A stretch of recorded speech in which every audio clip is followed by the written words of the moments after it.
সেটা বোঝাতে চাইছি। স্বরূপ বিশ্বাসের নাম এসছে, আমি উত্তর দিতে পারি। স্বরূপ বিশ্বাস বলছেন কি স্বাস্থ্যসাথী কার্ডটা অতটা ভালো নয়, অন্য প্রকল্প বেশি ভালো।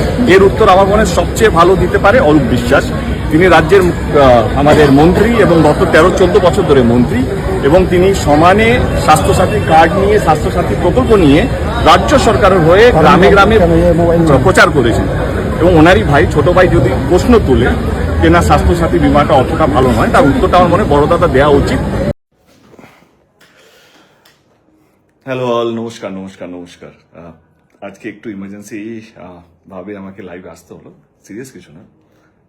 যেহেতু আজকে আমরা অ্যানাউন্স করেছিলাম যে স্বাস্থ্যসাথী কার্ডের আজকে ফর্ম টেকনিশিয়ান স্টুডিওতে আবার দেওয়া হবে বা কার্ড বানানোর হবে, কিন্তু আমি এটাও বলেছিলাম যদি মডেল কোড অফ কন্ডাক্ট লেগে যায় তাহলে আমরা সেই পরিষেবাটা শুরু করতে পারবো না। যথারীতি তাই হয়। কালকে আপনারা সবাই জানেন, কালকে সন্ধ্যেবেলায় ইলেকশন ডিক্লেয়ার হয়ে গেছে। তো ইলেকশন ডিক্লেয়ার হয়ে যাওয়ার কারণে তো গভর্নমেন্টের অফিসার, লাস্ট গভর্নমেন্টের যে কাজগুলো সেগুলো মডেল কোড অফ কন্ডাক্টের কারণে সেটা হবে না। আবার সরকার আসবে, নতুন সরকার হোক বা যেই সরকারই আসুক না কেন, তারপরে সেই পরিষেবাগুলো আবার শুরু হবে। তো আজকেই আমার টিম বললো কি প্রচুর টেকনিশিয়ানসরা এসছেন আজকে টেকনিশিয়ান স্টুডিওতে, এইটা ভেবে কি আজকে আবার স্বাস্থ্যসাথী কার্ডের ক্যাম্প আজকে হচ্ছে বলে তাদের কাছে আমি হয়তো পৌঁছতে পারিনি। আমার ফেসবুকে যে পোস্ট আমি করেছিলাম তাদের কাছে হয়তো পৌঁছতে পারিনি, তো সেই জন্য আমি ক্ষমা প্রার্থী। আমি এটুকু বলতে চাই যে আর এই কিছুদিন 4 মে রেজাল্ট ডিক্লেয়ার হবে, নতুন সরকার যখন আবার শপথ নেবে, সরকার যখন আবার ফিরে আসবে, তখন আমি কথা দিলাম যে আবার আমরা এই পরিষেবাটা শুরু করব এবং বড়ভাবে শুরু করব।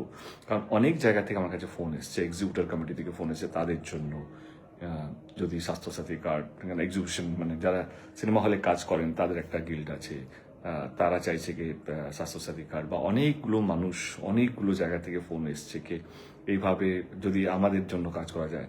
তো আমি খুব খুশি যে এরকম একটা সুন্দর পদক্ষেপ, যেটা পুরোপুরি ভেবেছিলাম কি টেকনিশিয়ান এবং আর্টিস্ট ফোরাম তাদেরকে মাথায় রেখে, এবং অনেস্টলি আমি যেহেতু সত্যি কথা বলতেই ভালোবাসি, যখন শুরু করেছিলাম ভেবেছিলাম কি যেভাবে ধমকানো চমকানো হচ্ছিল কি আসতে দেওয়া হবে না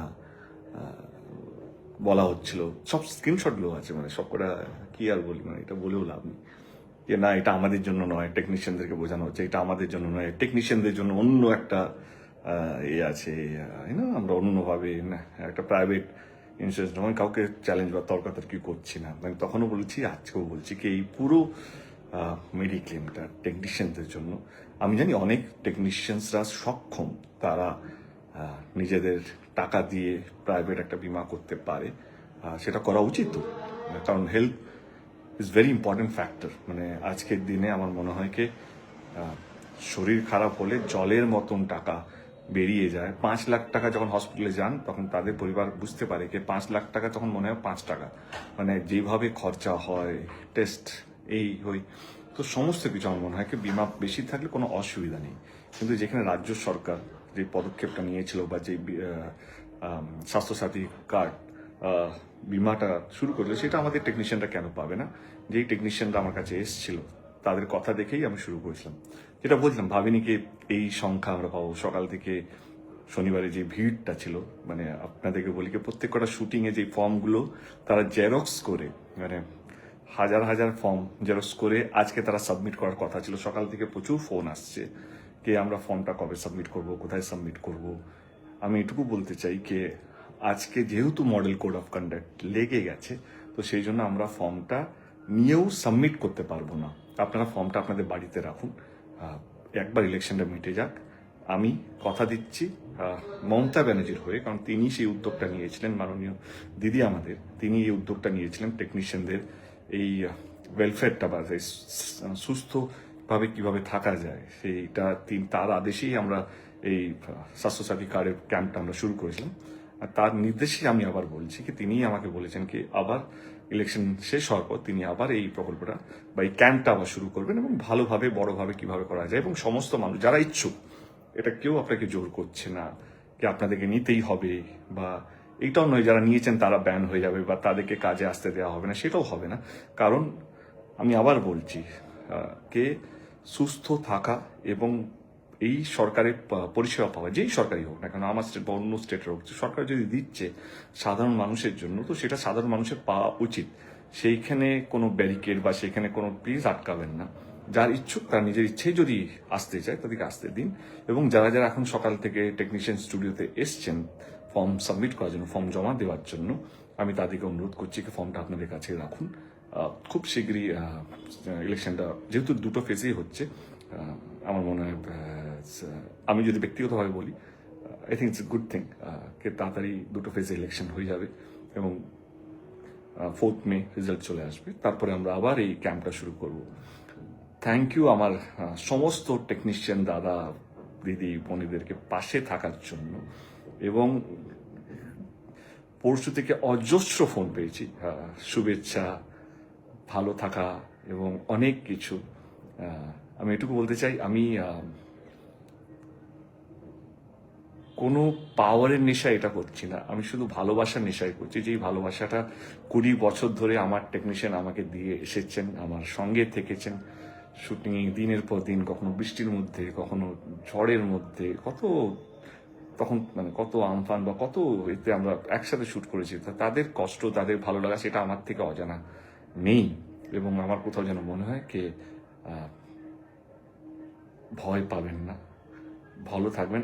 আমার বা আমাদের একটাই ইচ্ছে বা একটাই স্বপ্ন, ইন্ডাস্ট্রি কি করে বড় হয়, কাজ কি করে বাড়ে এবং আমরা কিভাবে নির্ভয়ে কাজ করতে পারি। এবং এটাই বলতে চাই কি আমরা সবাই আপনাদের পাশে, আর একে অপরের পাশে আছি। ইটস নট দ্যাট কে আমি আপনাদের পাশে আছি, আপনাকেও আমার পাশে থাকতে হবে, আমাদের পাশে থাকতে হবে, যাতে একটা সুস্থ পরিবেশ আমরা শুরু করতে পারি কাজের মাধ্যমে। ভালো থাকবেন। এবং যারা যারা ভাবছেন কে আমরা কি এই সুবিধাটা নিতে পারি, আমি বলছি এখন এইটাই আপনাদের একটা স্বস্তি কি এখন আপনাদেরকে এই যতক্ষণ না ইলেকশন শেষ হচ্ছে, ইলেকশন শেষ হওয়ার পর আপনারা অনেক কিছু দেখতে পাবেন, বুঝতে পারবেন। তখন যদি আপনাদের মনে হয় কি না আমরাও আসতে পারি, এই পরিষেবাটা নিতে পারি, তো চলে আসবেন। আর কিছু বলার নেই। ভালো থাকবেন প্রত্যেক কটা টেকনিশিয়ান। আর্টিস্ট ফোরামকে অসংখ্য ধন্যবাদকে, তাদেরকেও লাস্ট মোমেন্টে তারাও জানিয়েছে। আর্টিস্ট ফোরাম আমাকেও রিকোয়েস্ট করেছে কি তাদের জন্য আলাদা যদি ক্যাম্প করা যেতে পারে, তো অফকোর্স আমি এটা তো সাধারণ মানুষের জন্য বা সবার জন্য।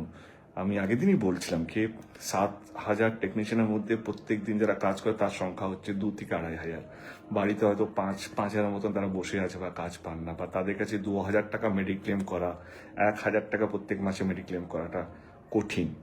এই পরিষেবাটা বিশেষ করে তাদের জন্য যারা ভাবেন কি না আমাদের এটা দরকার, স্বাস্থ্যসাথীটা আমাদের দরকার, এটা তাদের জন্য। তো যারা যেটার জন্য লাইভে আসা, কে যারা এখন পৌঁছেছেন বা পৌঁছবেন বা ভাবছেন কে বিকেলবেলায় যাবো বা 3টের সময় 4টের সময় যাবো, তাদের কাছে এই ভিডিওটা পাঠিয়ে দেবেন কি আজকে এই ক্যাম্পটা লাগছে না, ক্যাম্পটা হচ্ছে না। ইলেকশনের পর, রেজাল্ট ডিক্লেয়ার হওয়ার পর, আমরা সরকার গঠন হওয়ার পর আমরা আবার এই ক্যাম্পটা শুরু করব। ভিডিওটা শেষ করার আগে আমি মাননীয় মুখ্যমন্ত্রীকে অসংখ্য ধন্যবাদ, মানে মাননীয় দিদি, যেহেতু কোড অফ কন্ডাক্ট শুরু হয়ে গেছে, তো মাননীয় দিদি, মাননীয় মমতা ব্যানার্জিকে অসংখ্য ধন্যবাদ কি এক ডাকে টেকনিশিয়ানদেরকে দেখে তিনি এই সাড়াটা দিয়েছেন। এত ব্যস্ততার মধ্যে, কারণ ধর্না হচ্ছিল, এই ওই অনেক কিছু, আমরা সবাই আমার দিদিকে দেখছিলাম, আমরা টিভিতেই দেখছিলাম। তা সত্ত্বেও এটা দেবের জন্য তিনি হ্যাঁ বলেননি। এটা পুরোপুরি ফেডারেশন বলো বা টেকনিশিয়ান বলো বা আর্টিস্ট ফোরাম বলো বা ইন্ডাস্ট্রি যদি বলি, ওভারঅল ইন্ডাস্ট্রি, সেটা সিনেমা হতে পারে, যেটা সিরিয়াল ইন্ডাস্ট্রি হতে পারে বা চ্যানেল ইন্ডাস্ট্রি হোক বা যেই হোক না কেন, ওনাদেরকে দেখে এটা স্যাংশন করা হয়েছিল। তো আমি দিদিকে অসংখ্য ধন্যবাদ জানাই এই পদক্ষেপ, মানে এই এত তাড়াতাড়ি এইটা আদেশটা দেওয়ার জন্য, স্বাস্থ্যসাথী কার্ডের ক্যাম্পের জন্য। ভালো থাকবেন, থ্যাংক ইউ সো মাচ। সামনে নির্বাচন, আমি এটাই বলবো কি প্লিজ সবাই ভোটটা দেবেন, যেই সরকার কাজ করেছে তাকে ভোটটা দেবেন। এবং বাকিটা যেটা বলবো সেটা যদি দল প্রচারের জন্য আমাকে ডাকে, তো তখন বাকিটা পলিটিক্যাল মঞ্চ থেকেই হবে। ভালো থাকবেন, থ্যাংক ইউ সো মাচ।